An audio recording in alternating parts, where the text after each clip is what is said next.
and welcome to South Asia Today, a show that provides you the glimpse of South Asia. I'm your host Shivangi Mishra. Here are the headlines.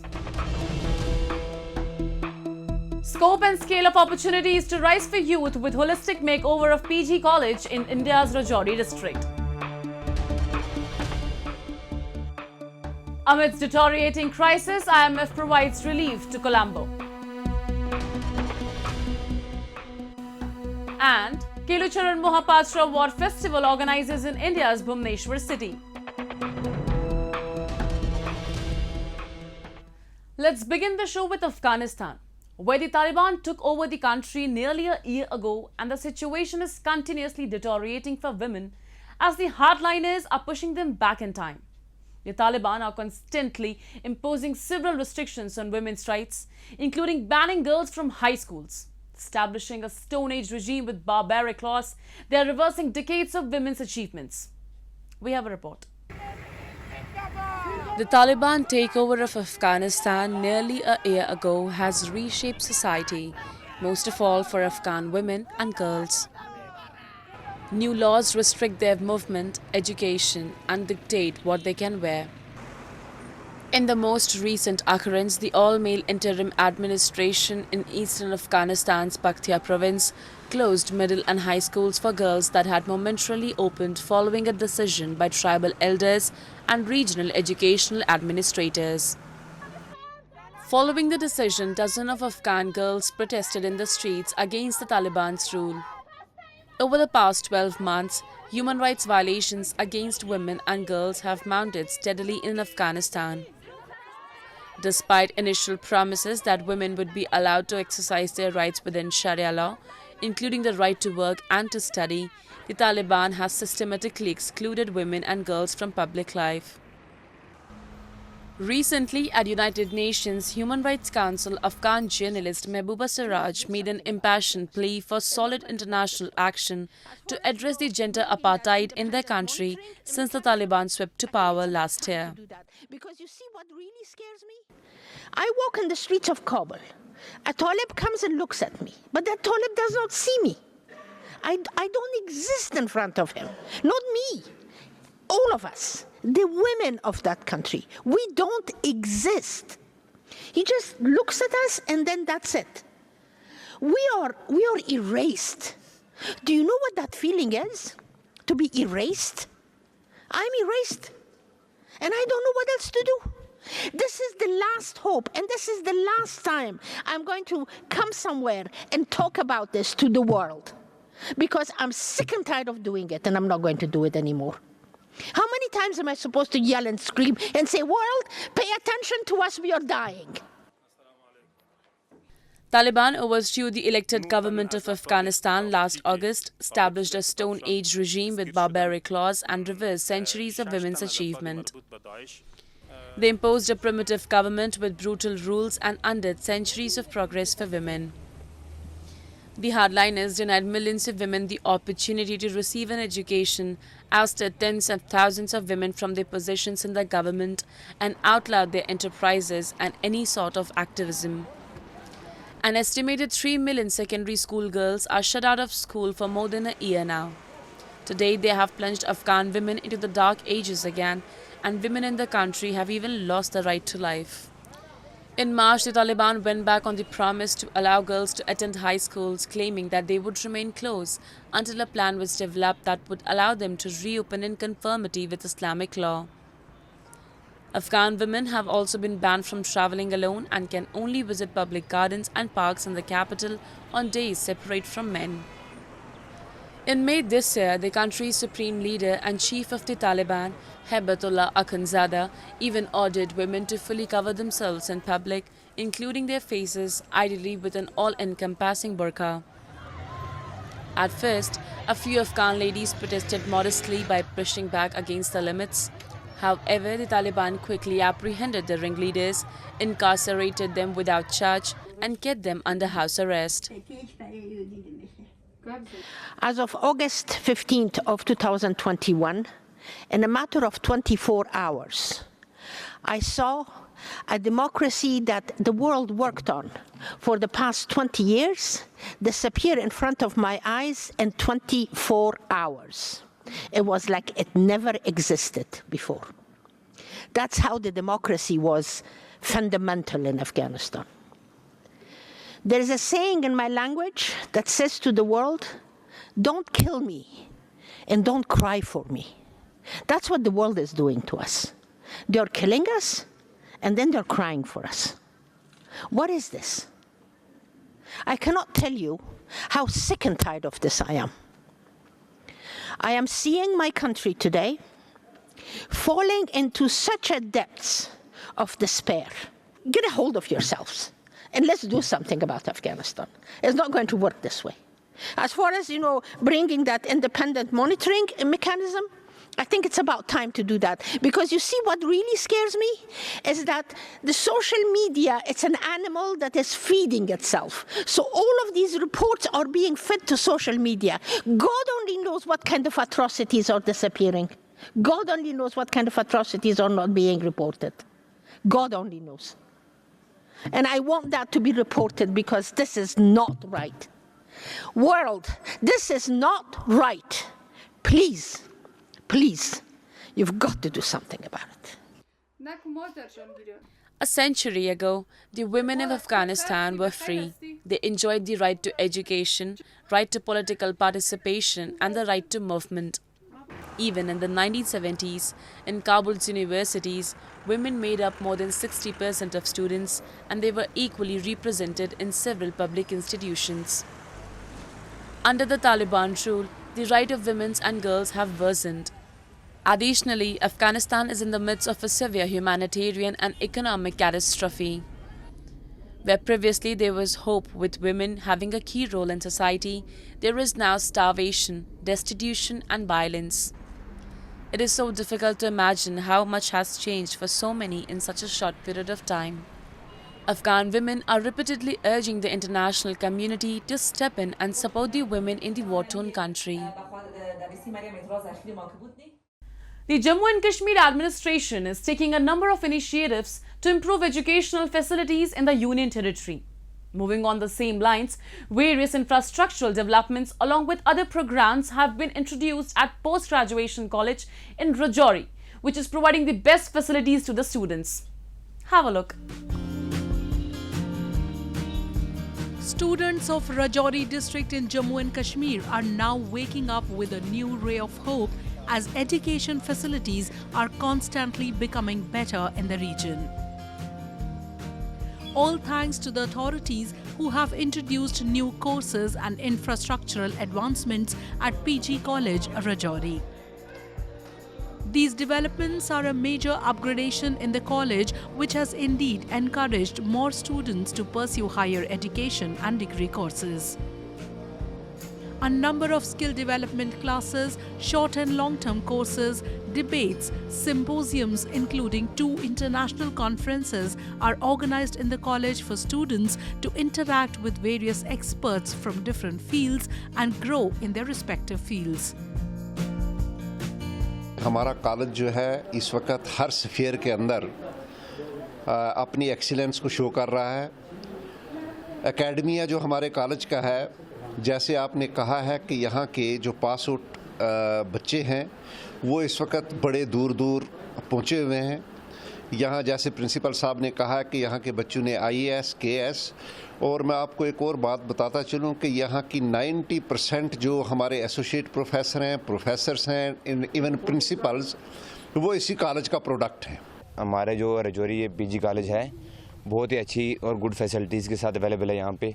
अभी हमारे PG courses भी 2-3 नए आए हैं, तो उसमें भी जो BA और BSc बच्चे हैं वो अवेल कर सकते हैं। उसके बाद हमारे कॉलेज में हर किस्म की पूरी फैसिलिटीज़ हैं। ग्राउंड अच्छा, उसके बाद अच्छे स्टाफ, हमारा बेहतरीन स्टाफ है हमारे कॉलेज के अंदर, बहुत अच्छे और माहिर टीचर हैं। उसके बाद भी हमारे कॉलेज में हर किस्म की फैसिलिटीज़ है। लड़कियों के लिए अलग गार्डन है। उसके बाद मतलब पूरी तरीके से एक अच्छा कॉलेज है। उसके बाद हमें ये चाहिए कि इसमें और डेवलपमेंट करने की ज़रूरत है।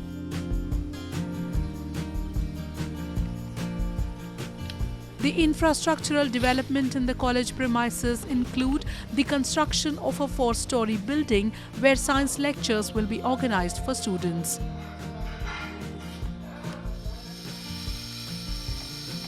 Another building has entered its final stage of construction, which will be turned into a 140-bedded girls' hostel.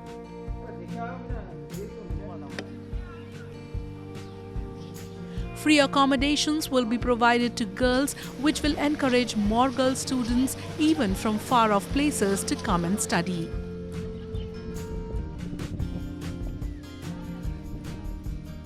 Apart from that, improved technology and equipment have also been introduced in the college to help students in their studies. For the year 2022-23, a budget of Rs 11,832 crore has been allocated by the J&K government for education sector. The new Education Policy 2020 is implemented in all schools and colleges in the territory to ramp up the existing education structure. 25,000 additional seats and 50 new colleges have been added in the last 1 year. 16 colleges in Jammu and Kashmir have been chosen to offer the skill development program in addition to undergraduate programs.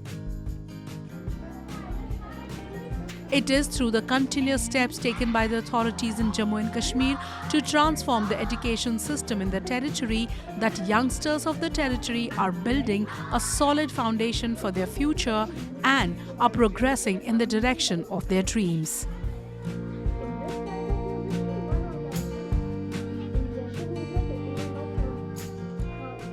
Moving on, people in Sri Lanka are under severe stress owing to the consistent decline in the country's economic and humanitarian situation. However, Colombo has managed to take the first steps in getting financial aid from the International Monetary Fund, and observers opine that the country needs to take precautionary and track-changing steps to counter future challenges.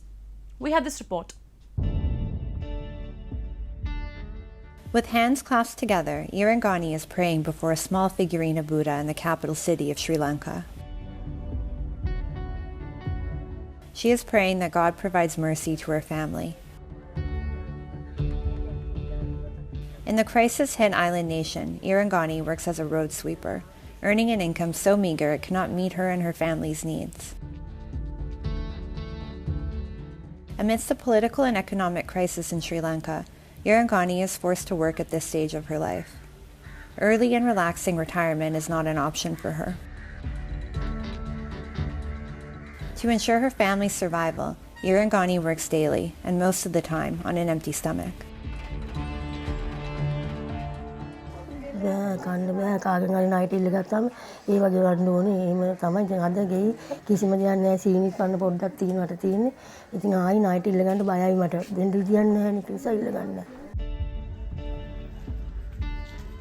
Irangani is just one among millions of individuals bearing the brunt of a deep economic and political crisis which has the island nation reeling.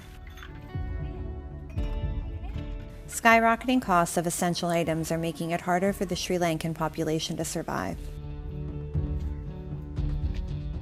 According to a recent assessment by the World Food Programme, more than a quarter of the country's 22 million people are now struggling to secure adequate food, with 1 in 4 people regularly skipping meals. The data seems to suggest that by the end of the year, half the population could slip below the poverty line. The grim situation has forced many to flee the country. A large number of people are being arrested by the Sri Lankan Navy in the border areas during their attempts. Sri Lanka's debt crisis has become a global humanitarian and political issue. According to the Sri Lanka Central Bank, the island nation has more than 50 billion USD in external debt owed to countries such as Japan and China, as well as the World Bank. Fortunately, Colombo has managed to take the first steps in getting financial aid from the International Monetary Fund. The IMF has approved a loan of 2.9 billion USD to the island nation. The development came after President Wickremesinghe, who is also the country's finance minister, presented his first budget that aimed to boost revenue and fight inflation. IMF staff and the authorities have reached staff-level agreement to support Sri Lanka's economic policies with a 48-month arrangement under the so-called extended fund facility of about 2.9 billion US dollars. While the 2.9 billion USD agreement will provide some relief, its disbursement is still nearly 4 to 6 months away. However, the IMF's announcement will help Sri Lanka to secure short-term funds from other donors. The IMF has outlined the economic reforms that the country needs to undertake. It is also offering assistance to close policy loopholes that invite corruption. On the other hand, the Sri Lankan government has introduced a spate of new measures to try to manage the prices and shortages of goods in the country, including rationing, import bans, and price caps. In an attempt to curb foreign currency outflows, it has also banned the import of 300 items, including dairy products and electronic server equipment. Furthermore, Colombo has also invited Saudi Arabia to set up an oil refinery in the country. Sri Lanka, however, still requires wide-ranging economic reforms for sustainable growth. The country is facing a long journey ahead to pull itself out from this crisis. Now let's take a look at a few happenings in Asia in our segment called Asia Watch. The suburban Chicago farm that boasts having the world's largest corn maze is celebrating the 60th anniversary of the world's most famous fictional Secret Service agent. The intricate maze features over 10 miles of trails and sits on 28 acres in Spring Grove, Illinois and north of Chicago. The character James Bond or 007 was first created by writer Ian Fleming in 1953. Now Bond is a household name thanks to the perpetually popular books and films. The first Bond flick ever released was Dr. No starring Sean Connery in 1962. Fast forward 60 years to 2022, London-based Eon Productions has put out a total of 25 Bond movies that altogether have garnered over $7 billion to date, making it the 5th highest grossing film series of all time.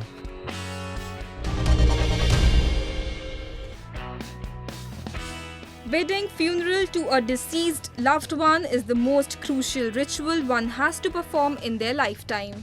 The after-death rituals have evolved over time due to alterations in social structures and an increase in the number of single-person households. To add to the cause and make funerals memorable, an exhibition was recently organized in Tokyo, where a number of companies offering funeral services and items showcased their products. The prime focus is being laid to emotionally being associated with the deceased while keeping ceremonies and the burial compact.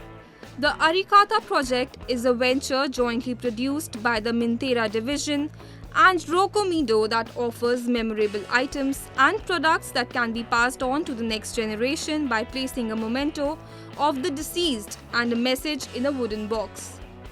The main objective behind the idea is to connect the thoughts and feelings of loved ones for the deceased. TOA offers products that turn photographs of the deceased into art to be displayed on Buddhist altar. This is a product for those who, due to recent family circumstances, do not have a Buddhist altar and cannot place a large portrait. The rituals and methods of burying our loved ones might have changed, but the feelings of love and remembrance for the deceased remain the same. Due to the change in societal structure, burial ceremonies have been transformed to meet the needs of modern age while keeping the essence of rituals alive.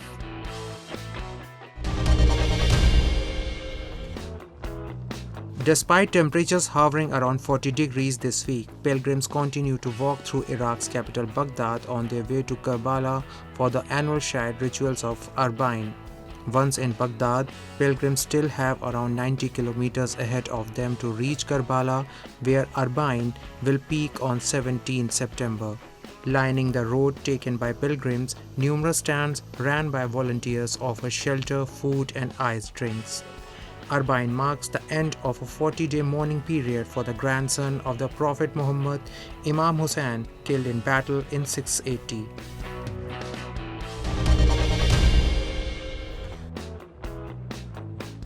Gifts have for a long time been an expression of love and admiration. Adding to the art of gifts and making them more customized and special, an exhibition of household goods and gifts was recently held in Tokyo, where manufacturers advertised their products to potential buyers. Tourist and foreign buyers love buying Japanese traditional crafts as gifts and souvenirs. This is a chopstick manufacturer firm in Fukui Prefecture in Japan. These beautiful chopsticks are decorated with traditional crafts with wakasa nuri written on them. The Japanese knife is popular with foreign tourists. The beautiful knife is manufactured by a company in Subame Sanjo, Niigata Prefecture, known for its many local factories. The texture of the wood gives a warm impression. This watch is made of wood and has a pattern of wooden rings. The picture on the surface is designed with different color of wood. Japanese traditional crafts have always been attracting foreign tourists and visitors who are mesmerized by the beauty of Japanese culture and traditions. Moving on, the Indian state of Odisha has brought to stage some of the most mesmerizing dance and musical festivals that speak volumes of the culture and traditions of the country. Organized in the honor of a classical dancer and singer, Kelucharan Mohapatra Award Festival is held every year in Bhubaneswar city, where artists present their crafts and are facilitated for their contribution to the cultural scenario of India. The atmosphere of the Rabindra Mandap in Bhubaneswar city of Odisha reverberated with the symphony of melodious classical numbers as a number of artists from all over the country presented their craft on this prestigious platform. This scene was witnessed at the 28th edition of the OMC Guru Kelucharan Mohapatra Award Festival, an event which promotes and honors artists who are contributing to the Indian classical dance and music scenario. Instituted by Shrajan, the event came back to the stage after being organized virtually for the last 2 years due to the pandemic. ये जो OMC गुरु Kelucharan Mahapatra award festival है, उसका ये खासियत है कि हमारे गुरुजी गुरु केलुचरण महापात्र जी cinema, music, theatre, dance के साथ जुड़े हैं। तो उसी क्षेत्र से जितने भी कलाकार हैं उनको जूरी के माध्यम से चयन करके फिर बाबा के नाम पे, मतलब गुरुजी के नाम पे अवार्ड दिया जाता है उनको हर साल। और ये 28th ईयर है और हर साल बाहर से बहुत सारे कलाकार लोग यहाँ आते हैं, उड़ीसा में उनका कला का प्रदर्शन करते हैं। और यहाँ का भी बहुत सारे ऐसे कलाकार हैं जो इस मंच पर प्रदर्शन ऑलरेडी कर चुके हैं। तो इससे क्या होता है कि it becomes a amalgam of culture, different culture, exchange of culture, और एक बॉन्ड क्रिएट होता है हम लोगों में। हाँ, मतलब जैसे महाराष्ट्र है, वेस्ट बंगाल है, उड़ीसा है, तो हर राज्य के साथ हम उड़ीसा वासी, उड़ीसा हम लोग जुड़ जाते हैं। This year's program included a diverse confluence of music, dance and art performances. The inaugural evening witnessed a mesmerizing musical performance by Pandit Ronu Majumdar, who played the flute, and Ustad Tawfiq Qureshi, who was on the djembe. Another notable performance was that of Padma Shri awardee Geeta Chandran and her ensemble Natya Vriksha Dance Collective. The ensemble presented a new version of Bharatnatyam, where traditional moves were performed on Western classical tracks.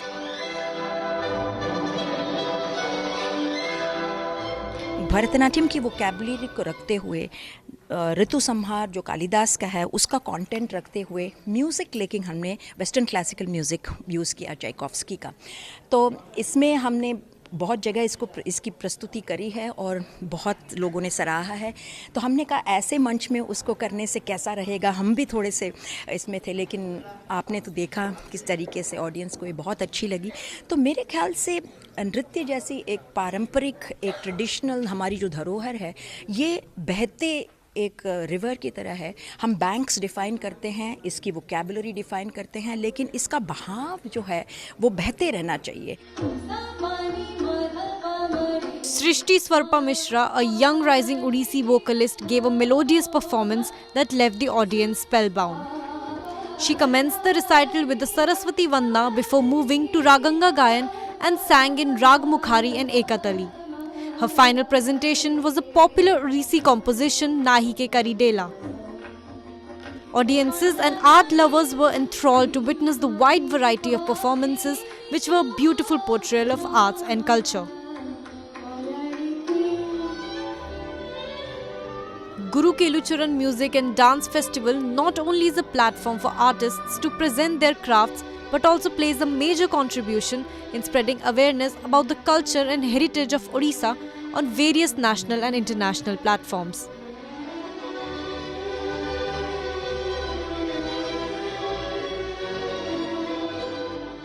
It's time for me to wrap up today's episode. We will be back next week at the same time. This is Shivangi Mishra, signing off on the behalf of the entire production team of South Asia Today. Goodbye and take care.